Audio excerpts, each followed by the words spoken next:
Welcome to Moonbeaming, a podcast about magic, creativity, the tarot, lunar living, and more. I'm your host, Sarah Faith Gottesdiener, and I'm so happy you're here.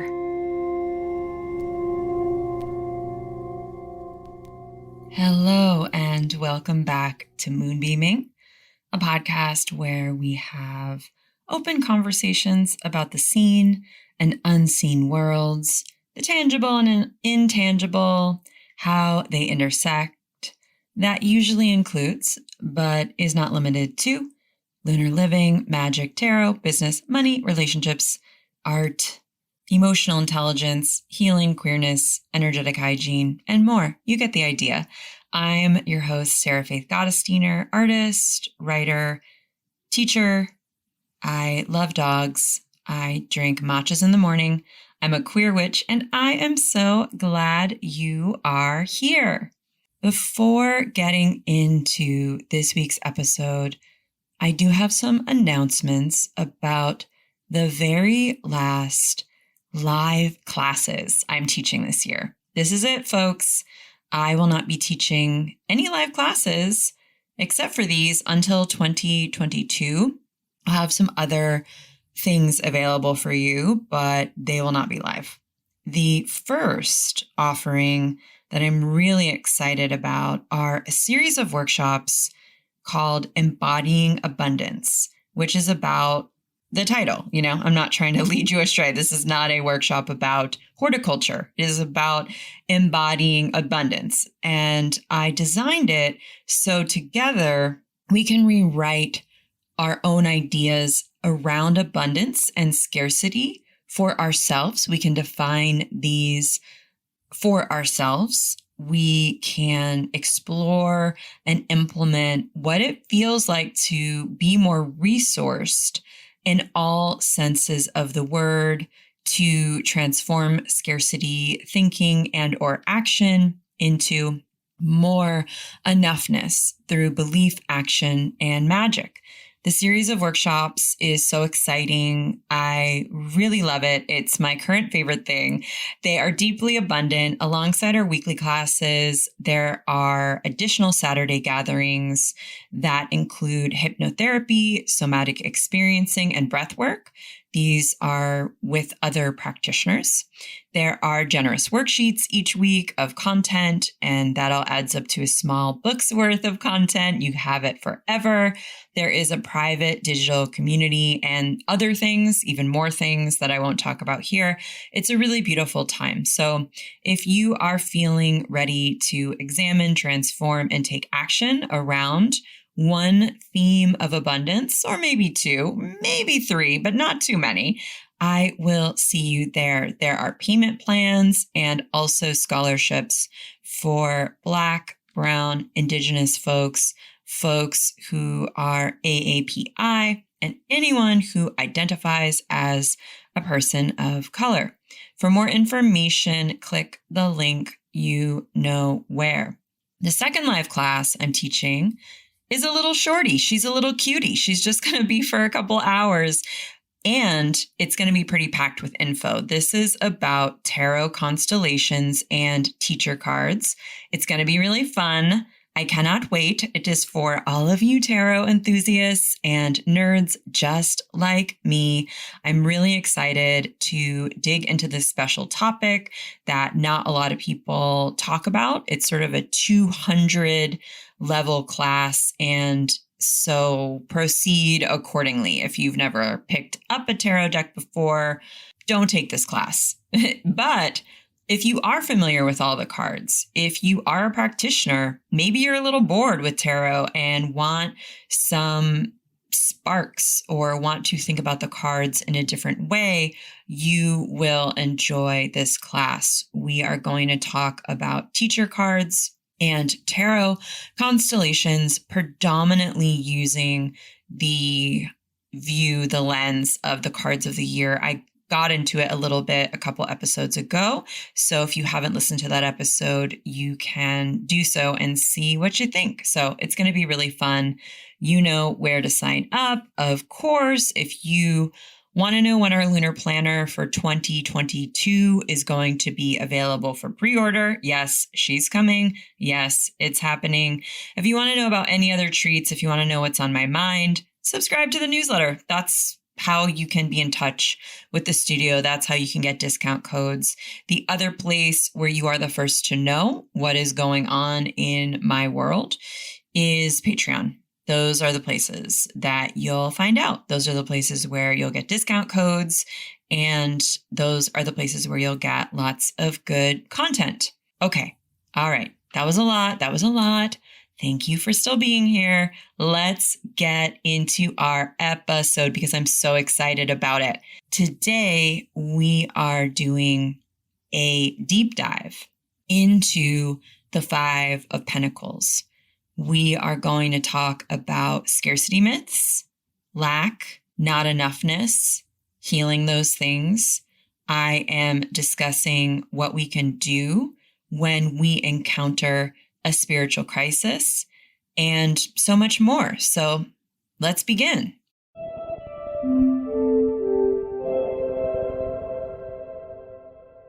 Of course, I am diving into this card because we're in a 5-year.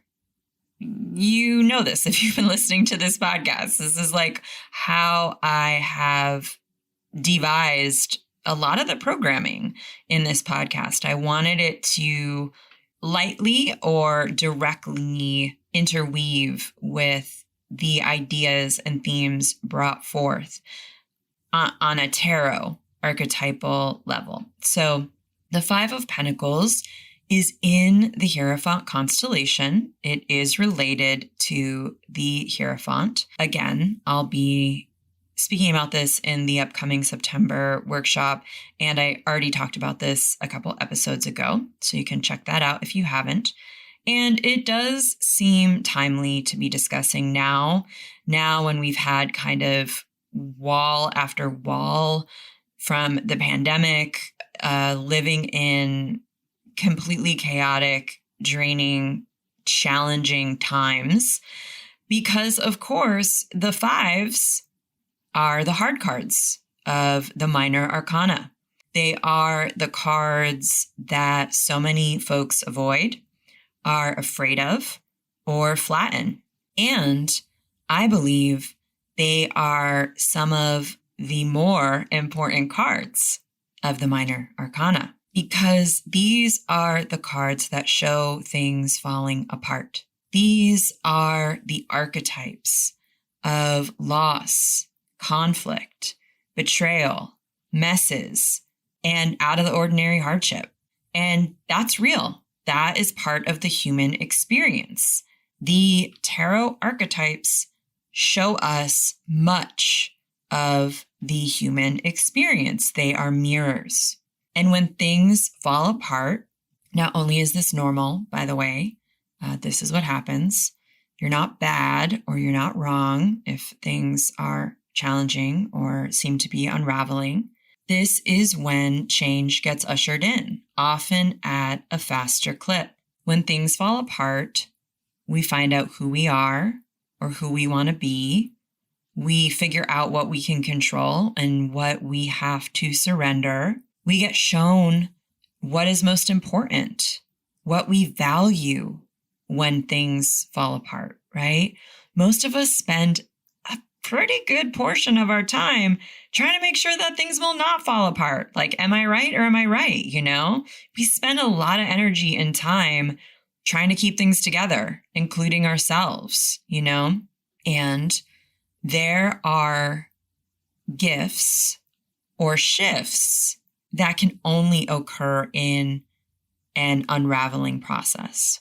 There are a lot of positive things that eventually happen when we destroy things, when we take things out of our lives, when we are faced with loss or grief, or even just, new belief systems. We have to let go of old belief systems to make way for ones that reflect our values and our hopes. And of course, when I'm saying rewards, I don't mean just material. I also am talking about the rewards of knowing ourselves on an intimate level, or finding out new things about ourselves and life. These rewards that really are priceless, of self-trust and, this centering that we can access, this knowledge that we can touch base with that reminds us that we are more than whatever is falling apart. We are more than the external, our identities, more than what we own or what we thought we had, that we're spirit and human, which of course correlates to the number 5. I talked about that in an earlier episode. So, staying on this thread of discussing the 5s, like zooming out on all the 5s in the minor arcana in general, we can zoom out on the entire system of the minor arcana. And what we see in the progression are cycles of growth, cycles of change, cycles of shift, cycles of letting go, cycles of rebalancing, cycles of going deeper, cycles of, the life, like it's not linear. It's not static. It is not always a progression we can count on. And we see this a lot in the minors. If we line up the cards from ace to 10, we see this progression. Particularly, I want to be really clear. My teaching deck is the Rider-Waite-Coleman-Smith. It is not a deck I use in readings. It's not a deck I even use for myself, but it is a deck I use to teach because so many contemporary decks, many, not all of them, begin from that deck. They use that deck as a starting point and they expand upon it. So that's what I'm talking about when I'm referring to images. I'm referring to that kind of classical progression that we are seeing in Pamela Coleman Smith's drawings. Okay. So another thing I teach with this progression in my elemental intuition class, which I may never teach again, or maybe I'll teach it in 2022. Who knows? What we see, what we experience is what happens to the various elements as they accumulate, right? Because the minor arcana all correlates to an element. That is what I teach. So, for example, looking at that 5 of cups, or looking at the 10 of cups, I should say, when we get more water, we are more nourished and fulfilled, as you see in the 10 of cups. And in contrast, when fire accumulates, we are met with burnout, exhaustion, destruction, wildfire vibes, and we see that in the 10 of wands. And the 5s are right in the middle of the minors. The 5s are this turning point. It's really a full moon energy, where things have been brought up to the surface. Honestly, we do not have to compare a lunar cycle to anything, but to be completely honest, it's the court cards that I teach that are much more in alignment with a lunar cycle. Absolutely. Story for another day, teaching for another day, but just for funsies, just for fun, let's think about the lunar cycle as the ace being the seed of the new moon, the 10 being the dark moon period, and the end of the lunar cycle. And so the 5s align with the full moon, a full moon period. And honestly, we can think about the minors correlating to a full moon anywhere between the 4s and kind of the 7s, really. But the 5s are that uncomfortable full moon energy when a whole lot is being illuminated, when we are seeing all of the things, when the more challenges or maybe our shadows are in full effect, it is that everything all at once energy. It's highlighting all of the challenging things, and you're tired, but you still have to go on. You have to sit down or lay down and process and take a moment. You have to sort of sit with the past or something that's happening. Like, it's that particular tone of a full moon. And I know we've all been there before. We've all had full moons like that before. So I'm sure you can relate. The fives show us how we can heal deep wounds, how we can heal wounds of scarcity, wounds from our youth, wounds that keep us separate. The fives often highlight a core wound, or maybe more, that we have that creates barriers and challenges for us to feel authentic and whole in ourselves. These could be beliefs we have that we may not even be completely conscious that we have, that maybe shows up after the fact as patterns. We can look back and say, oh, what was that belief that was starting this thing, or that created this tension, or, on and on, right? And, or it could be a core belief that did begin when we were really young, or before we were born, or that was a very formative experience that feels like it is such a part of us. It is so ingrained in us. And that's what makes it so difficult to unravel and untangle it. If you're hanging out with a five, if you're in a five, if you're like, oh, I'm in between a rock and a hard place, or I'm in such a challenging time, I can't seem to figure out my way out. And you do some digging around the beliefs that are coming up. Often the kinds of beliefs that come up are, there is something wrong with me, or I'm bad. Like, I'm just bad, or I'm just broken, or other people can have this thing, but not me. It'll never happen for me, or I can't heal.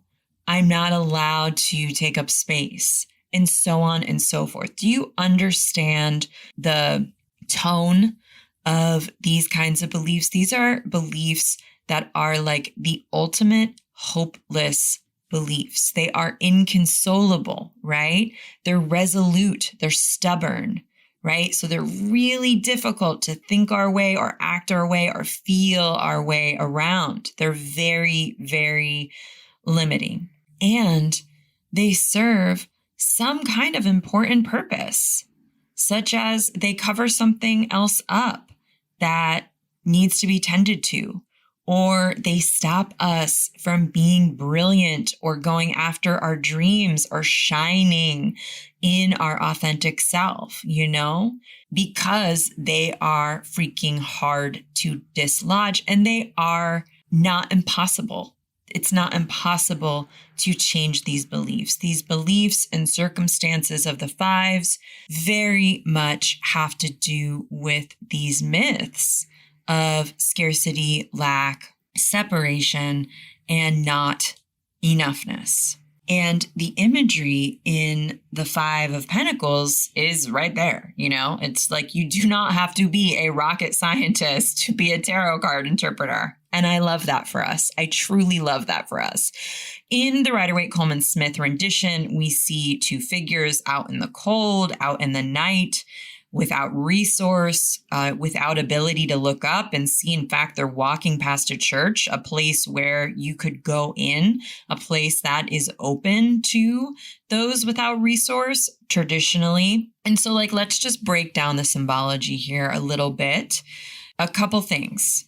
One is the stained glass window of the church is the top half of the tree of life that we also see totally complete in this deck's version of the 10 of Pentacles. The top half of the tree of life is closest to God, closest to spirituality, and we can't see the lower half, which is like closest to humanity. This is like traditional Kabbalistic teaching. So maybe this is a message of a lack of spirituality or an inability to connect with that spirituality or those basic resources of humanity. The other, of course, are the two figures. There are two of them, Is it you and your shadow, you and your past, you and the distorted image you might have of yourself, you and the part of you that you're ready to heal? Want to be really clear. Some readers have interpreted this as hardship in relationship, such as like a vocational relationship or a relationship in which you rely on another person for resource, or sometimes also as banding together in hardship, or as needing to find people to help you through hardship. And the last thing I wanted to point out here is this lack of door or entrance to the building. There seems to be no way in to a warmer space. They are cut off from warmth. This is an illustration of a very challenging time, perhaps a rock bottom, a kind of dark night of the soul illustrated. There's this feeling in the fives of groundlessness, of not knowing which way is up, of not feeling like you're on solid ground. And of course, the Five of Pentacles is no different. The ground here is literally freezing cold, and these people don't appear to have the right clothing or the right shoes, We've been thrown from the solid, the known, the steady, from what we can count on. So this is a disorienting time in general, and traditional meanings of this card correlate financial loss, physical illness, hardship in general, right? Again, we're not rocket scientists here. We're looking at what is placed in front of us in terms of the symbology. The Thoth deck, right written on it, calls this card worry. So here we are, we're still on brand here.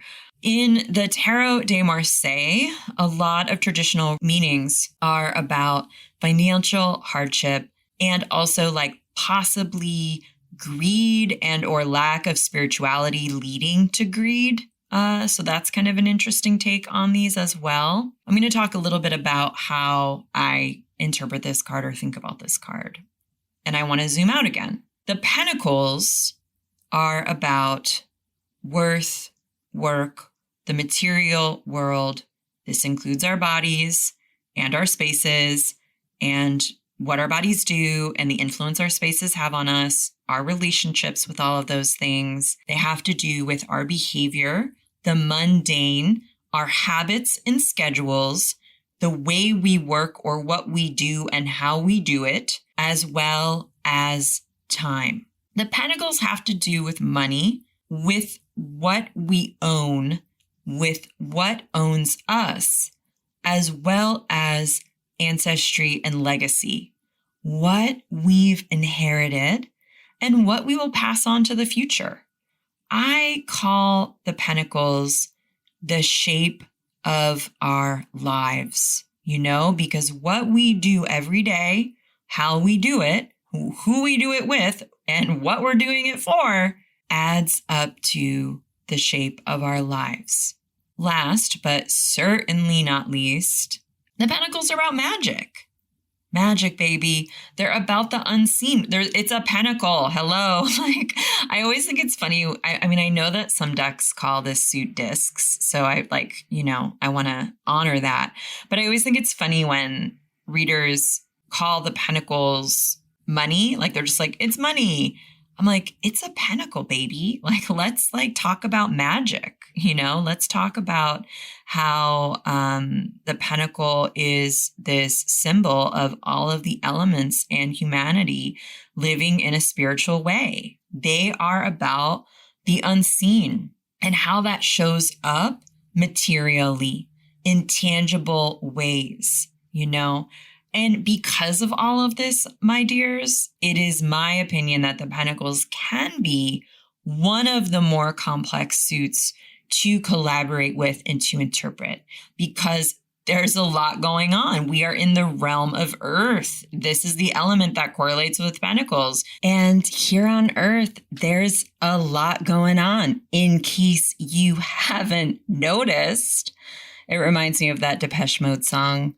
I don't know if y'all know it, but it's like, it's a lot, it's a lot, it's a lot like life.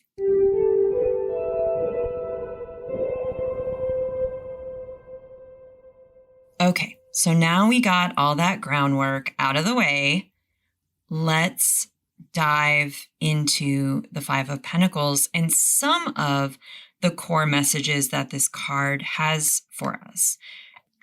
One of the things I love about tarot is that interpretations can vary, they are fluid, they can change. So the ones I'm talking about today, they're mine. They absolutely stem from my tarot teachers, but I've, refined them and honed them through my time with the deck and my time reading for clients, with these cards. And to be clear, I should probably say this every episode, I'm not a therapist. Fun fact. Did I ever tell you my sweetie calls me a terrorist, like a terrorist, because I'm a tarotist. Haha, he's funny. We're funny. Anyway, I'm not a therapist. I'm a tarot reader. I'm an artist. I'm a writer. I think about stuff. This is not therapeutic advice. Nothing in my work is, and nothing is a replacement for therapy or for mental health stuff or for medical treatment, obviously. All right. So the first message I wanted to share from this card is that the systems aren't working, that's pretty obvious, right? The systems we've created, how we've kind of built our life are no longer working for whatever reason. I can't not think of how we get programmed, how we're raised, the culture that we are influenced by, and how we duplicate those systems and how they often do not work for us. It doesn't work for us to overwork our bodies or dehumanize ourselves and others. It doesn't work for us to ignore nature or try to extract from or dominate nature, and on and on and on.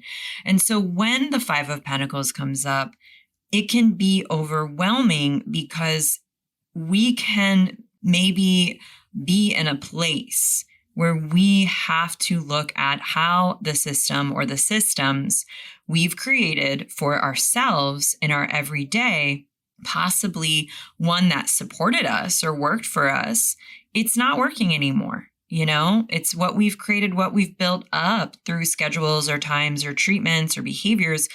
It's not working, and also it can be a time when the system, like the medical industrial complex or capitalism or racism or misogyny and so on and so forth, has infiltrated our lives. The system affects everyone differently, and the system influences many aspects of our lives. And so when this card is coming up and it is picking up on this, it's highlighting this, maybe we don't know what to do, maybe also entwined with what we've created or built is this belief like, I'm not worth it, or if I stop for a few days or a few weeks, everything's going to fall apart and I won't survive, or this has worked for me and I can't think of another way to try this, and I'm really exhausted. My imagination is lacking, so I'm just going to keep going on with the status quo, and so on and so on and so forth.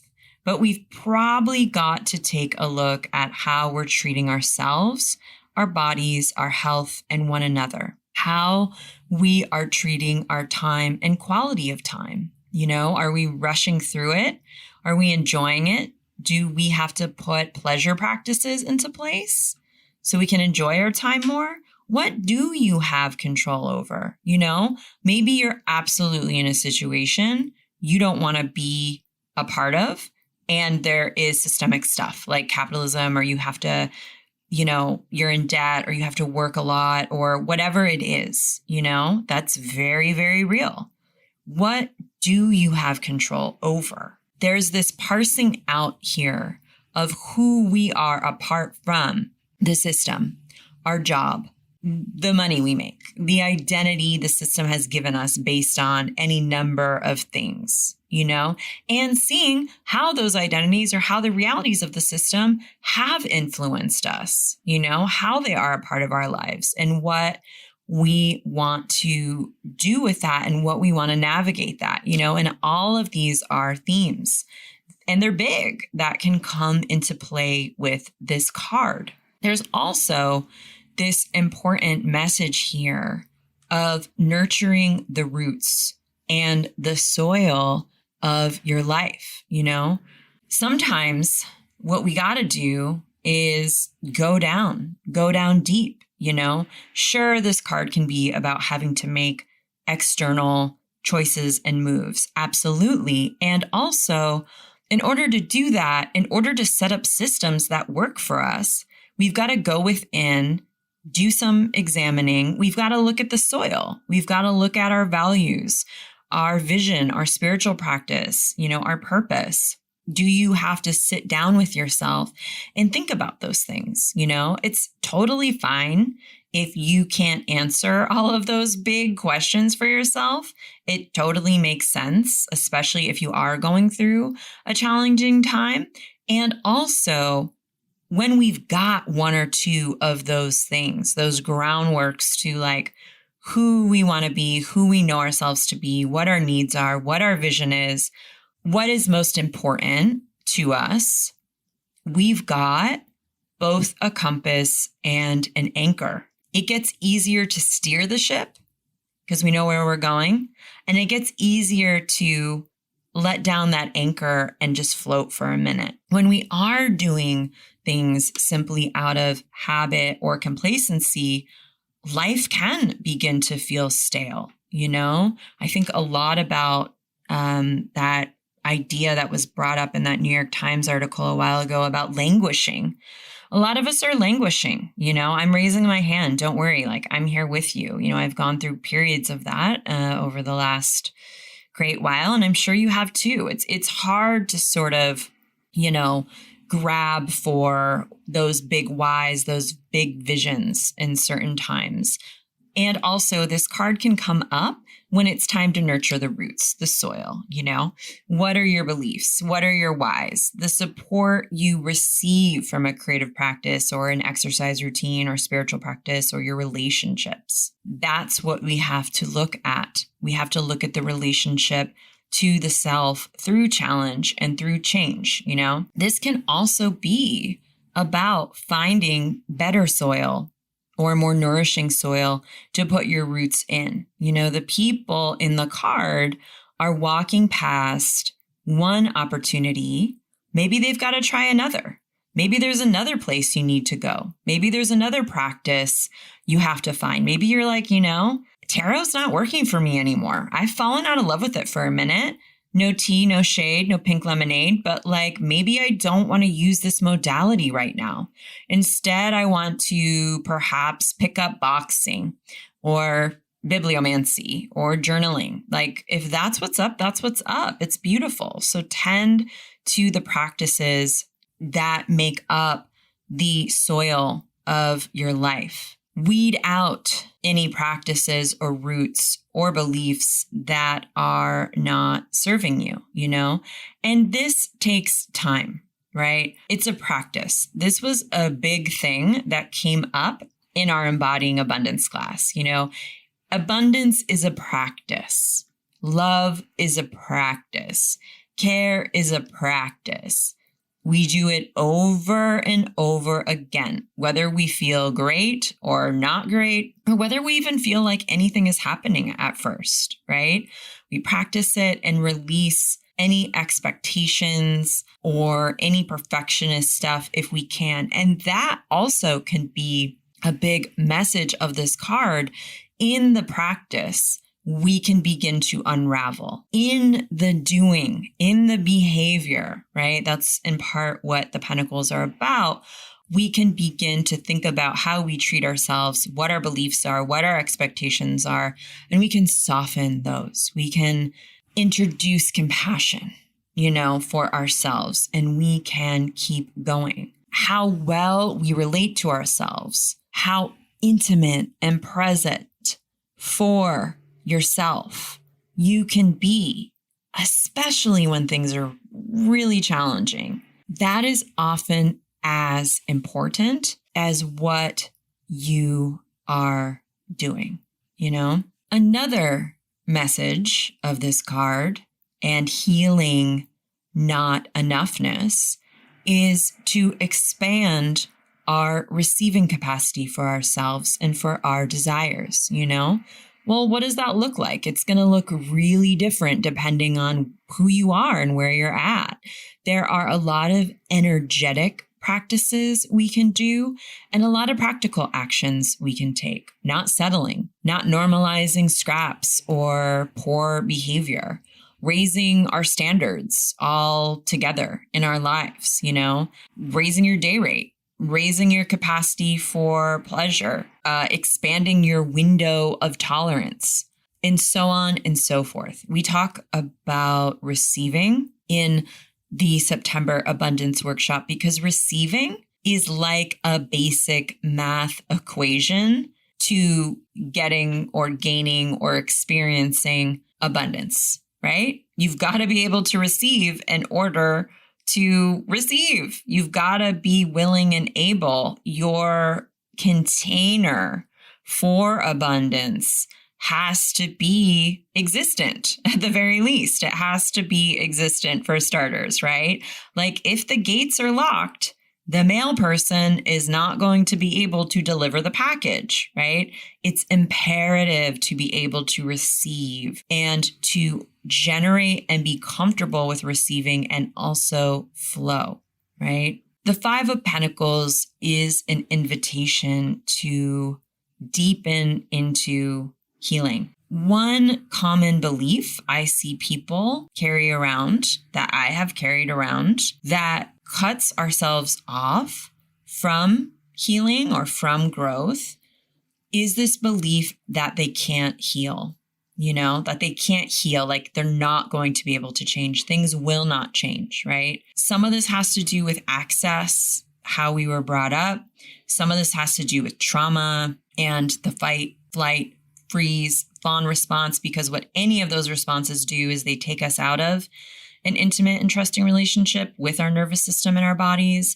They tend to disconnect us from the present moment, so like this separation begins to normalize. And with this feeling of separation is a lack of trust or belief, or like we are unable, or we think we need something or someone else to connect us or validate us or help us, In essence, we outsource our most sacred parts, which is our ability to tap into our own energy, and our own center and our own knowing and our own power. And I'm saying this as someone who needs a lot of people. I need a lot of people, my friends.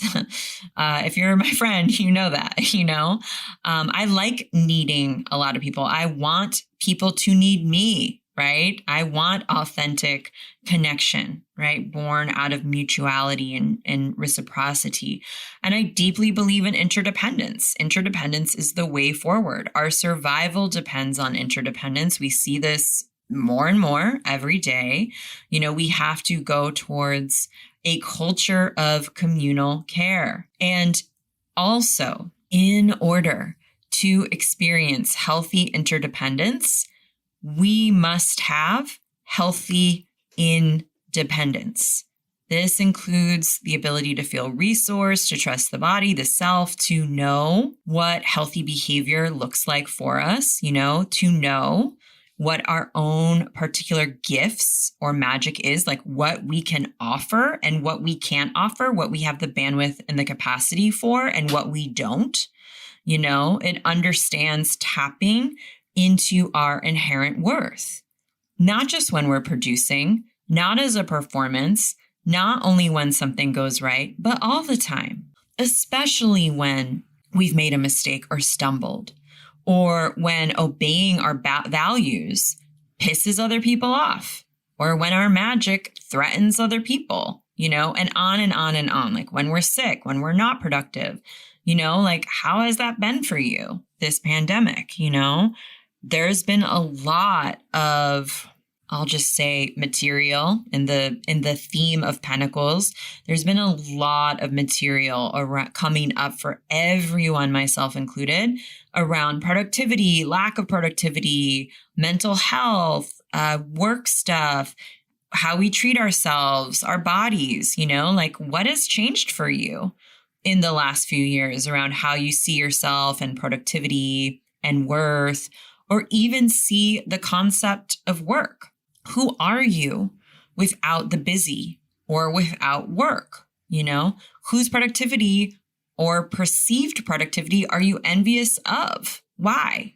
What would change if being productive in a socially acceptable way, like as a metric for worth or a metric or a value of the capitalist system, were not the core fundamental guides for how you treated your body and yourself and other people? These are really big questions, by the way. I cannot answer them. These are just questions I know that have come up for more people than ever before. So I'm just putting that out there. You don't have to answer those questions. Forgive me if, it's a lot, right? That's the theme of today's episode. The Five of Pentacles are a lot. And also, all of these questions bring me to this other message of the card, which is, I believe it is possible to transform and heal our relationships between our inherent worth and productivity. It is possible to reconnect to and listen to and love our body simply because it exists. We exist simply because it is our home. Our bodies are our homes. Let's try to treat our homes with love, respect, dignity, and care.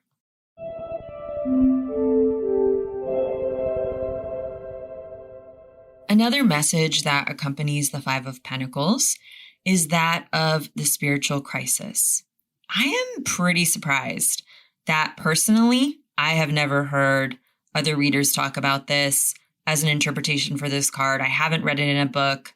If it's in a book, forgive me, I just haven't come across it because it's come up so many times for myself and others. And it's meant that, that there's some kind of crisis of faith. And again, let's get really literal. Let's go back to the meanings of the five constellation. The Hierophant constellation is about spirituality and humanity and being connected to ourselves and being connected to the greater whole and source and spirit. And Pentacles can be about our magic and the symbolism of the external, And so what happens when we have a spiritual crisis is that our relationship with reality, with ourselves, perhaps with our reasons for being, for existence, for doing, they are ruptured. They're broken. We've lost an important belief or an important knowing, whether that's due to external events like a loss, or even say a spiritual teacher abusing their power, or finding out that members of your spiritual community are not the most kind people, really. I mean, I could go on and on. We're seeing this more and more. I've experienced this. I know you've experienced this because you write in and tell me, this happens often. Or it's just a loss like losing a loved one, or a breakup, or losing a job, which you thought you're going to be at forever, or, something like that. Or it's an internal event like depression, or a lack of connection with your guides, or any number of things that challenges and changes our relationship with source, with spirituality, with magic, with our reasons, And the message of the Five of Pentacles regarding a spiritual crisis is this is a normal human experience. All of us go through it. There is nothing more human than losing faith or experiencing or reading something or coming across something that shatters your practice or your understanding of life. The Five of Pentacles could show up when you have trouble trusting your gifts and abilities and your magic, or just questioning your natural abilities. Like, can I write this book? Or am I really up for this project or this relationship or like to become a step parent or whatever it is? Everyone goes through periods like this dark night of the soul, and it's on a spectrum, right? It could just be a couple of weeks of feeling like you've hit a pandemic wall and you're languishing, or it could be longer or about something different, right? We come out of these in a different way. We learn different things. We come out of these time periods with new understandings, with deeper roots, with deeper and different and new ways to live life or to practice faith. Loss of faith is a regular occurrence for spiritual seekers of all kinds. Not loving what you hear from your guides or spirit is a normal experience. Like, I cannot tell you how many times I have heard a message and I've been like, what? Or I've just straight up been like, I don't want to do that. I don't want to do that, right? Like, that can happen. Like, I'm not the only one. Friends of mine have also shared that, I always joke that my mother gave me the middle name of Faith because she knew I'd be losing mine all the time, So like, here it is. It's like, if I lost it, it's kind of like when your glasses are on top of your head and you're like looking for them, you're like, where's my glasses? And your friend, or you look in the mirror and you're like, oh, they're on my head. I'm like, oh, my middle name's Faith. Okay. Let's like try to keep it, let's try to keep that. I've gone through so many times, my friends, like I said, where I've felt disconnected from source or goddess or magic or my guides or my own abilities. Like you, I have had spells that didn't work. Like you, I have had near-death experiences, serious medical diagnoses, and chronic illnesses. I've cried out in the night, wanting an answer. Everyone goes through this, right? I believe it's part of our human experience. It's part of how we grow and change. We are not meant to have a spiritual practice that stays the same for 25 years. We are not meant to have a cosmology that is rigid or fixed for our whole lives, or we are allowed to go deeper and or get more nuanced or more complex in that cosmology, So what I want to say to you is, if you're going through a spiritual crisis or a spiritual shift or an awakening, understand that this is not going to last forever, that something being uncomfortable isn't the same as you being bad, right? Maybe a loss or a change in that arena or something related to loss is eventually going to create space for something else, or create space to pay attention to something else, or to tend to another area of your life. So have trust.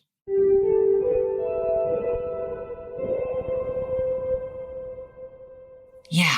So the last message of this card I wanted to touch upon today is one of the scarcity mindset that keeps us separated. There's so much more to get into with this card.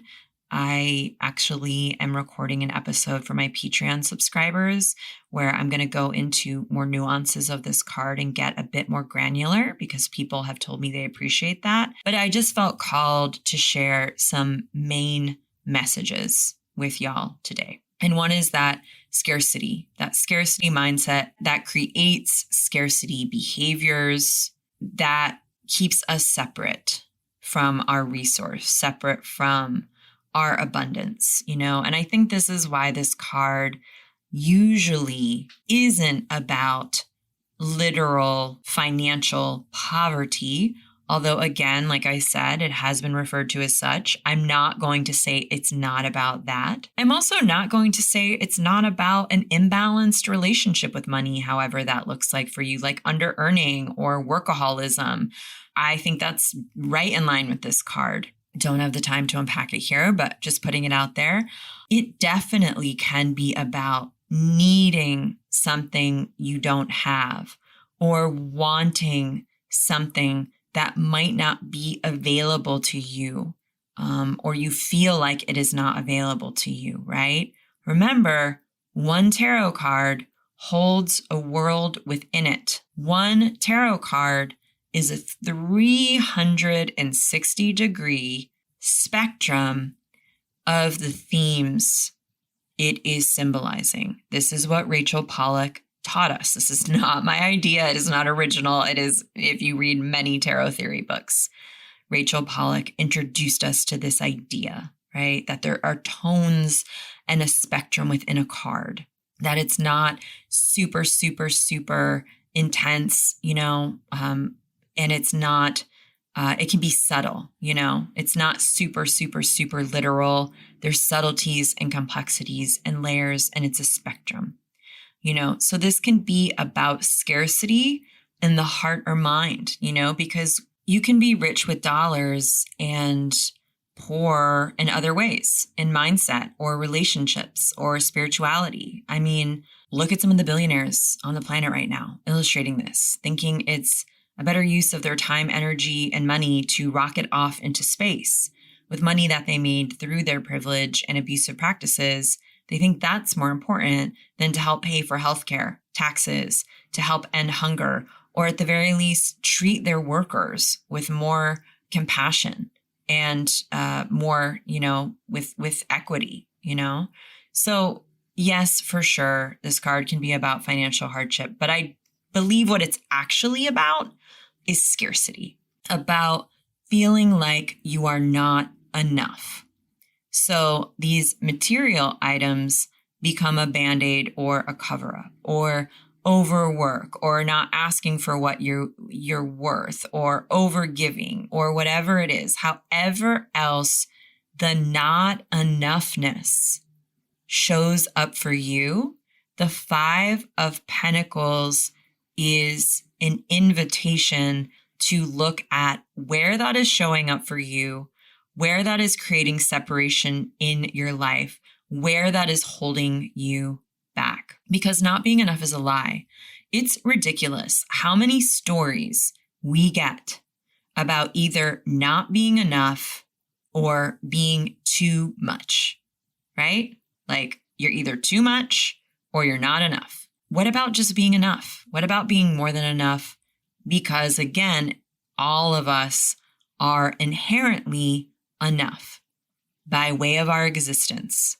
There's not too much. There's no not enough in these bad ways. There's abundance, which is different, which has nuance. But like this stuff doesn't exist except for in the human mind, And like, let me clarify that.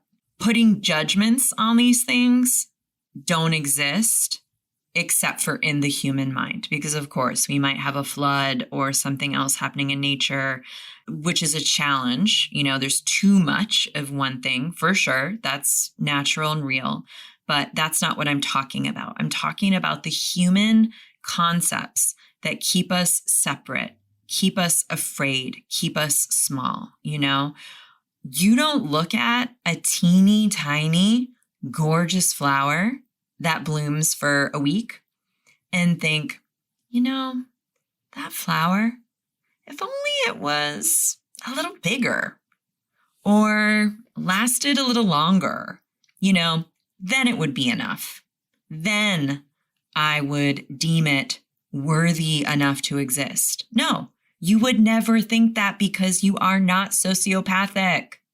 You are enjoying nature. You're like, look at that beautiful, tiny little flower. It's so pretty. Better enjoy it while it's here, But we do these things to ourselves and others all the time. It's how Capitalism keeps us buying things and mistaking that for intimacy or success. It's how misogynoir expects Black women to be beyond perfect, to be the best in the world at what they do, and then puts them down and tries to shame them for caring for their mental health and their bodies. You know who I'm talking about. I'm talking about what happened recently with Naomi Osaka and Simone Biles. I mean, come on. Talk about seeing the system and how it's incredibly not working for us. Scarcity, not enoughness, it's a way to slice and dice ourselves out of our multiplicities and miraculously messy existence. It's also a clever way to keep us safe and keep us protected and keep us small. It's a way to keep us separate from our brilliance and our talents and gifts and the most authentic forms of how our energy and ourselves wishes to express itself. If you're afraid always of doing something wrong or not being enough or, having someone criticize you, you're not going to express. You're not going to emerge, and I see that happening a lot. And it's something I've been really noticing in myself, honestly. And the fact of the matter is, my loves, no one can be everything to everyone. Expectations, sometimes they're like, we got to think about what our expectations are of other people, what our expectations are of ourselves, and really examine how that is keeping us separate, because scarcity thinking and not enoughness is a way to keep us separate so we don't have to experience intimacy or admit we need help. So we don't have to have desires and needs. So we don't have to not get them met, not be disappointed. It's a way to safeguard us against grief and loss. But the fact is, grief and loss happen anyway. They happen when we are safe, when we are trying to protect ourselves. They happen when we are keeping ourselves small. So if we're going to experience grief and loss and challenge anyway, then why not try for what it is you really want?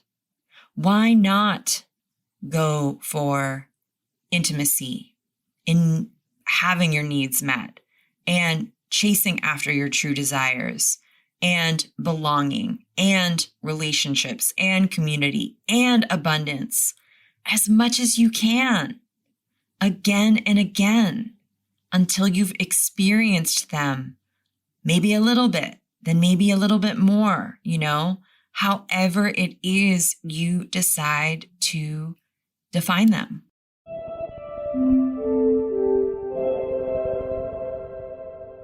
As y'all know, I could keep going. However, I am feeling like this episode is enough. Yes, it is. For my Patreon supporters, I have recorded an addition to this podcast where I go into the spectrum of what this could mean if you're feeling really great, or what this could mean if everything's going well, to really kind of narrow down with some more specific ideas and specific suggestions. I'm going to go into a lot of detail with ways to interpret this card. This includes shadows, reversals, and things like, what if you pull the Five of Pentacles and you feel fantastic? What on earth could that mean? So to my lovely Patreon supporters, those of you who support this podcast and make it possible, look out for that additional episode coming soon. Okay, Moonbeams, I hope this was helpful to you to think about your own interpretations with cards, to go deeper and get more nuanced and complex with the tarot, because the tarot is all of these things, just like life. I'm sending you so many blessings. Until soon. Bye. Moonbeaming is brought to you by The Moon Studio.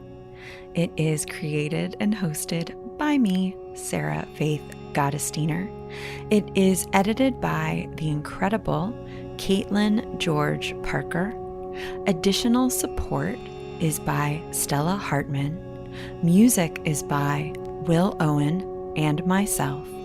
If you like this podcast, you can support us by going to Patreon/The Moon Studio and becoming a patron. You can give this podcast 5 stars wherever you listen and also subscribe. We'd love it if you could let 1 or 2 or 3 or 4 or more friends know about us, and we accept all good vibes. Thanks so much for supporting us.